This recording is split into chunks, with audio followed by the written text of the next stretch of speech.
लोगों से कहना चाहता हूं, कम मेक इन इंडिया।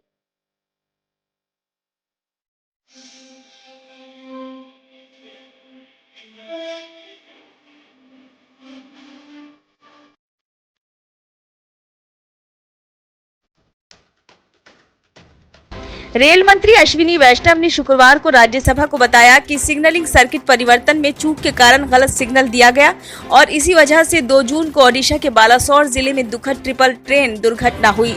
इस हादसे में 295 लोगों की जान चली गई थी। अश्विनी वैष्णव ने राज्यसभा में कहा कि रेलवे में पिछले 5 साल में सिग्नल फेल होने के 13 मामले सामने आए हैं, लेकिन इंटरलॉकिंग सिग्नल प्रणाली में खराबी के कारण कोई घटना नहीं हुई। रेल मंत्री वैष्णव ने 2 जून को ओडिशा के बालासोर में हुई रेल दुर्घटना को लेकर विभिन्न सदस्यों के सवालों के लिखित जवाब में ये जानकारी दी। पहली बार रेलवे सुरक्षा आयुक्त की रिपोर्ट से विवरण साझा करते हुए केंद्रीय मंत्री ने कहा, सिग्नल सर्किट परिवर्तन में चूक के कारण और इलेक्ट्रिक लिफ्टिंग बैरियर के प्रतिस्थापन से संबंधित सिग्नलिंग कार्य के निष्पादन के दौरान पीछे से टक्कर हुई थी। इन खामियों के कारण ट्रेन संख्या 1,02,841 को गलत सिग्नल दिया गया, जिसमें यूपी होम सिग्नल ने स्टेशन की यूपी मुख्य लाइन पर रन थ्रू मूवमेंट के लिए हरे रंग का संकेत दिया, लेकिन यूपी मुख्य लाइन को यूपी लूप लाइन यानी कि क्रॉसओवर 17AB से जोड़ने वाले क्रॉसओवर को यूपी लूप लाइन पर सेट किया गया था। गलत सिग्नलिंग के परिणाम स्वरूप train number 1,02,841 UP loop line पर चली गई और अंततः वहां खड़े मालगाड़ी नंबर NDDIP के साथ पीछे से टक्कर हो गई। मंत्री राज्यसभा में भारतीय कम्युनिस्ट पार्टी मार्क्सवादी के नेता जॉन ब्रिटॉस और आम आदमी पार्टी के नेता संजय सिंह के सवालों का जवाब दे रहे थे। बता दें कि 2 जून को हुई दुखद ट्रिपल ट्रेन दुर्घटना में चेन्नई जाने वाली कोरोमंडल एक्सप्रेस, हावड़ा जाने वाली शालीमार एक्सप्रेस और एक मालगाड़ी शामिल थी। वैष्णव ने कहा कि 295 यात्रियों की जान चली गई, जबकि 176 को गंभीर चोटें आईं, 451 को साधारण चोटें आईं और 180 को प्राथमिक उपचार मिला और वो घर चले गए। उन्होंने एक अलग प्रश्न के उत्तर में कहा कि पिछले 5 साल में सिग्नल फेल होने के 13 मामले सामने आए हैं। उन्होंने सदन को सूचित किया कि बालासोर दुर्घटना में मारे गए 41 लोगों के अवशेषों की अभी तक पहचान नहीं हो सकी है।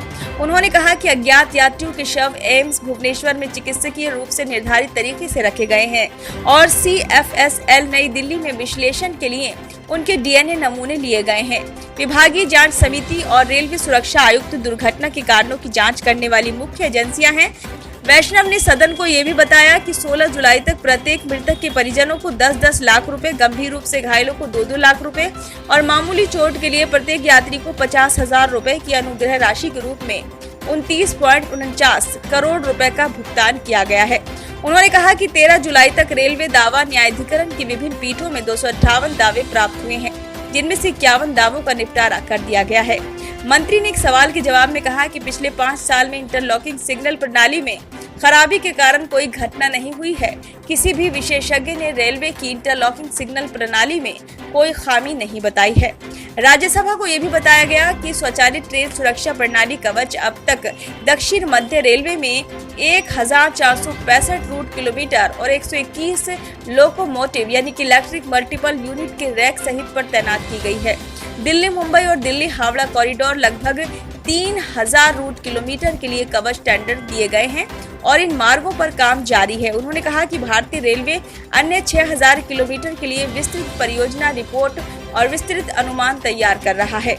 कवच कार्यान्वयन पर अब तक खर्च की गई राशि 351.91 करोड़ रुपए है। कवच के स्टेशन उपकरण सहित ट्रैक साइट के प्रावधान की लागत लगभग 50 लाख रुपए प्रति किलोमीटर है और इंजन पर कवच उपकरण के प्रावधान की लागत लगभग 70 लाख रुपए प्रति इंजन है।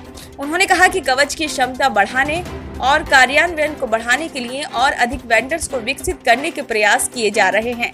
वैष्णव ने ये भी कहा कि 2017-18 से 2021-22 तक राष्ट्रीय रेल संरक्षण कोष यानी कि RRST के कार्यों पर 1.8 लाख करोड़ रुपए का खर्च हुआ। ब्यूरो रिपोर्ट, नई दिल्ली।